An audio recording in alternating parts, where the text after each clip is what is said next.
നല്ല കിടിലൻ chicken fry മമ്മൂസിൻ്റെ റെസിപ്പിയാണ്. അപ്പോൾ എല്ലാവരും ഈ വീഡിയോ കണ്ടുക്കൂ. മൈദ, ഉപ്പ്, ഓയിൽ മിക്സ് ചെയ്യുക.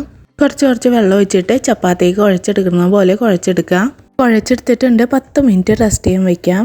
ഓയിൽ നന്നായി ചൂടായി വന്നിട്ടുണ്ട്. സബോള, പച്ചമുളക്, ഇഞ്ചി മിക്സ് ചെയ്യുക. ഇതൊന്ന് മൂത്ത് വരട്ടെ. ചിക്കൻ മസാല, ഗരം മസാല, ഈ പൊടികളൊക്കെ മൂത്ത് വരട്ടെ. ചിക്കനിലേക്ക് ഉപ്പും കുരുമുളക് പൊടി ഇട്ടിട്ട് വേവിച്ച ശേഷം മിക്സിയിൽ ഒന്ന് കറക്കിയെടുത്തതാണ്. നന്നായി ഒന്ന് മിക്സ് ചെയ്ത് കൊടുക്കുക.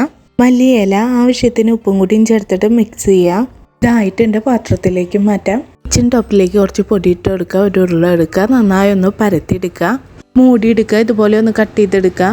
ഒരെണ്ണം എടുക്കുക. ചിക്കൻ മസാല 1 ടീസ്പൂൺ വെച്ചെടുക്കുക. അത് ഇതുപോലെ ഒന്ന് നന്നായി ഒന്ന് മടക്കി കൊടുക്കുക. ഓയിലിലേക്ക് ഇട്ടിട്ട് ഫ്രൈ ചെയ്തെടുക്കുക. പാത്രത്തിലേക്ക് മാറ്റാം. നല്ല അടിപൊളി രുചിയാണ്. ഇഷ്ടമെങ്കിൽ ലൈക്ക്, ഷെയർ, സബ്സ്ക്രൈബ്.